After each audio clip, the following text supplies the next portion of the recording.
دو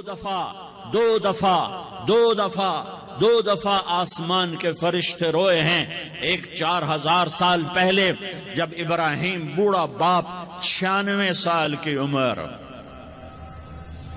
اور 6 سال کا بچہ، اور حکم دیا جا رہا ہے دشمن کے گلے پہ چھری چلانا تو بڑا آسان ہے کہ انسان جب وحشی بن جاتا ہے، جانور بن جاتا ہے، سانپ بن جاتا ہے تو اسے ڈسنے میں کوئی آر نہیں ہوتا، اسے کاٹنے میں کوئی آر نہیں ہوتا. لیکن سامنے تو اسماعیل کھڑا ہے، 86 سال کی عمر میں بیٹا ملا اور باپ 92-94 سال کا بوڑھا ہو گیا، اور میرا رب کہتا ہے ابراہیم اسماعیل کی گردن پہ چھری چلا دے، میں دیکھنا چاہتا ہوں تو میرا ہے یا اسماعیل کا ہے، تیرے دل میں ہوں یا اسماعیل ہے. کہ میرے رب ہزاروں اسماعیل تجھ پہ قربان کر دوں.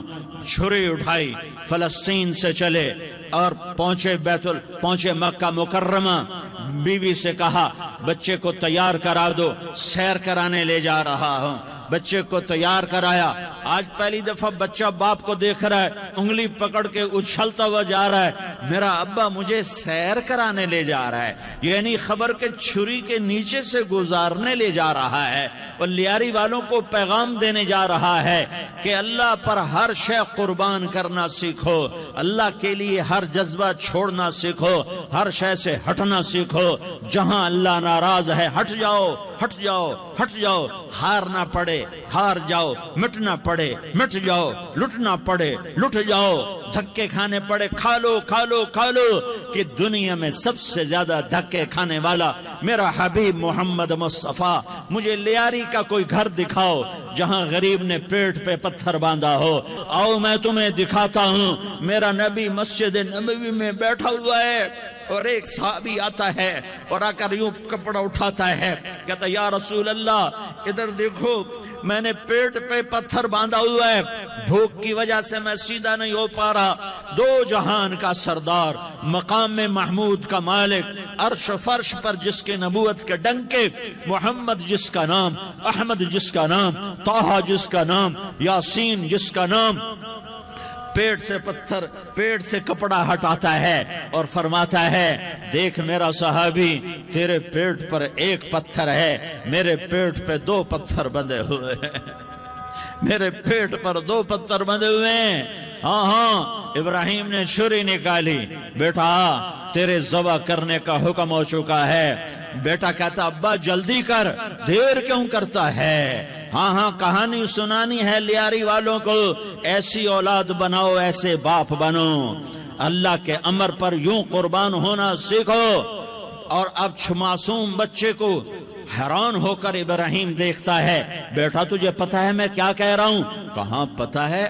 آپ کہہ رہے ہیں میں ذبح کروں گا تو میں مر جاؤں گا تو مجھے آپ کی جگہ اللہ ملے گا، اللہ آپ سے بہتر ہے. مجھے دنیا کی جگہ جنت ملے گی، جنت دنیا سے بہتر ہے. پھر معصوم بچے کو ماں یاد آ جاتی ہے، پھر کہتا ہاں مجھے اپنی ماں کا غم ضرور ہے، اسے بڑا صدمہ ہوگا میرے مرنے کا. تو اپنا گریبان کھولا اور کرتا اتارا. کہ ابا میں جب مر جاؤں تو یہ کرتا سنبھال لو، یہ میری ماں کو دے دینا، یہ میری نشانی اس کے پاس رہے گی. جب کبھی میں یاد آؤں گا میرا کرتا دیکھ لیا کرے گی، اور تو اپنے کرتے میں مجھے کفن دے کر ادھر ہی دبا دینا، مجھے ادھر مکے نہ لے جانا کہ میری میت کو دیکھ کر میری ماں کو بڑا دکھ ہوگا، مجھے ادھر دبا دینا. ابا میرے ہاتھ باندھ دے، میرے پاؤں باندھ دے، اور لیاری والوں کو پیغام دے دو کہ اللہ پہ یوں قربان ہوا جاتا ہے. تم پیسے پہ لڑے، تم منصب پر لڑے، تم عہدوں پر لڑے، تم ایک دوسرے کے خون کے پیاسے ہوئے. کیا موت مر گئی ہے تمہارے لیے؟ کیا آخرت کو آگ لگ گئی ہے؟ کیا جنت کو آگ لگ گئی ہے؟ کیا جہنم کو بجھا دیا گیا ہے؟ کیا طارق جمیل کے لیے قبر کا ٹکڑا مقرر نہیں ہے؟ کیا اس کی جان کے نکلنے کا وقت مقرر نہیں ہے؟ کیا منکر نکیر میرے پاس آنے والے نہیں ہیں، تمہارے پاس آنے والے نہیں ہیں؟ 96 سال کا بوڑھا باپ بیٹے کے ہاتھ باندھ رہا ہے، کسائی کی طرح جسے بکرے کے ہاتھ پاؤں باندھتا ہے، پاؤں باندھ رہا ہے. پھر بیٹے نے کہا ابا مجھے الٹا لٹانا، سیدھا نہ لٹانا، کہیں تیری نظر پڑے اور تیرا ہاتھ کانپ جائے اور حکم ٹوٹ جائے، مجھے الٹا لٹا دے. وَتَلَّهُ لِلْجَبِينِ، الٹا لٹایا اور اپنا گوڈا ان کی کمر پہ رکھا اور ایسے ان کے سر کے بال پکڑ کر یوں سر اٹھایا، چھری کو نیچے سے گزارنے کے لیے.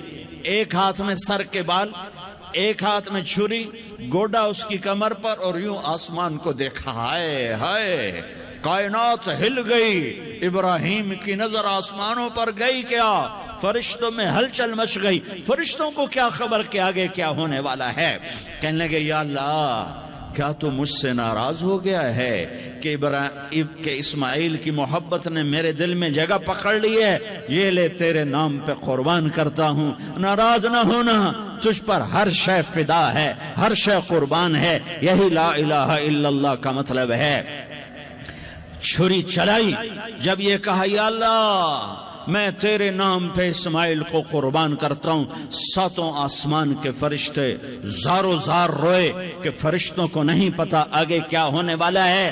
دوسری دفعہ 4000 سال بعد یہ طائف کی وادی ہے اور یہ محمد بن عبداللہ ہے اور یہ بھاگ رہے ہیں اور پیچھے پتھر پڑ رہے ہیں اور وہ بھاگ کے پیچھے پتھر پڑ رہے ہیں. پھر آپ گرتے ہیں، پھر اٹھ کے بھاگتے ہیں، پھر پتھر پڑتے ہیں، پھر آپ گرتے ہیں، پھر اٹھ کے بھاگتے ہیں، پھر پتھر پڑتے ہیں، پھر آپ بے ہوش ہوتے ہیں. زید بن حارثہ اٹھاتے ہیں، باغ میں پناہ لیتے ہیں، پھر آپ کو ہوش آتا ہے، پھر آپ اللہ کی بارگاہ میں دعا کرتے ہیں. اس دعا کو سن کر ساتوں آسمان کے فرشتے زارو زار روئے کہ یا اللہ آج میرا تجھ سے گلہ کرنے کو جی چاہ رہا ہے. اشکو الیک ضعف قوتی وقلت حیلتی وہوانی علی الناس. میرے رب آج میں تجھ سے گلہ کرتا ہوں، تو نے مجھے کن لوگوں کے حوالے کر دیا جنہوں نے مار مار پتھر مجھے لہو لہان کر دیا. اللہ کی غیرت، اللہ کا غضب حرکت میں آیا اور فرشتہ اترا. ہاں یا تو میں کیا کہوں. دیکھو اپنے نبی کا معاف کرنا، دیکھو اپنے نبی کا معاف کرنا. دیکھو یہاں تو بیٹا ماں کو معاف کرنے کے لیے تیار نہیں، بھائی کو معاف کرنے کے لیے تیار نہیں. فرشتہ پہاڑوں کا آ گیا، یا رسول اللہ اگر آپ اجازت دیں تو ہم دونوں پہاڑوں کے اندر ان کو چکی کے پاٹ کی طرح مسل کے پیس کے کیما بنا دیں اور ان کو ختم کر دیں. تو میرے نبی نے فرمایا نہیں، مجھے امید ہے اگر انہوں نے کلمہ نہیں پڑھا تو ان کی نسلوں میں کوئی کلمہ پڑھنے والا آئے گا. میں نے معاف کیا ہے، اللہ کو پا لیا.